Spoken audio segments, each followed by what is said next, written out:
Welcome back. It's now time for your midday sports.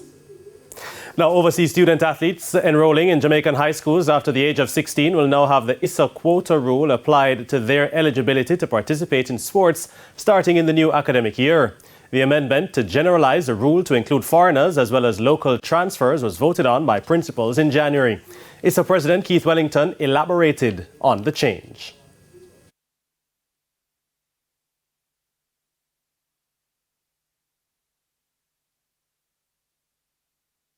Effective September, for all our competitions, the quota system will be applied to students who are enrolled from abroad and who are foreign nationals and would have already attained the age of 16 when they start school in Jamaica.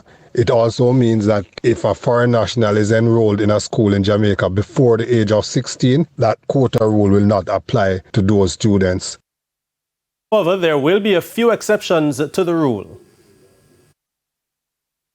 We have also taken the decision that Jamaicans coming from abroad, meaning Jamaican students of Jamaican nationals who are coming to Jamaica to attend school, the quota system will not apply to them. Also, students who come to Jamaica as a part of a family, especially people of the diplomatic corps and other situations where it can be established that the family has migrated or immigrated to Jamaica, then those students may be exempted from being a part of the quota system.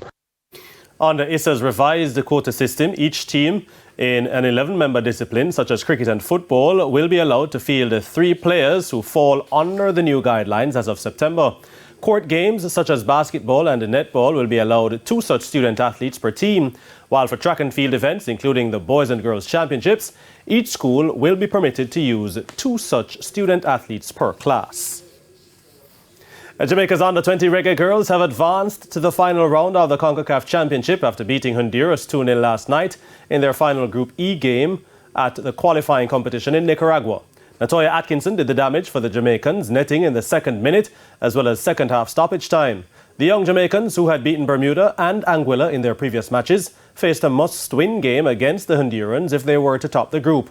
Only the 6 group winners advanced to the CONCACAF Championship set for May 24 to June 3 in the Dominican Republic. They have joined the United States and Mexico at the championship. The first semi-finalists for the inaugural JFF Link Cup will be known today following the second leg quarter-finals at the Anthony Spalding Sports Complex. Relegated Chapelton Maroons take on Premier League champions Harbourview in the first encounter at 4 p.m. with the ties squared at 1 apiece. Chapelton were relegated from the Premier League on Sunday after their 14th defeat of the season. Meanwhile, the Stars of the East were held to a 1-1 draw by Malines United in their last match. The second match will see JPL leaders Cavalier opposing the highly fancied Mount Pleasant at 7, with that aggregate score also at 1 apiece.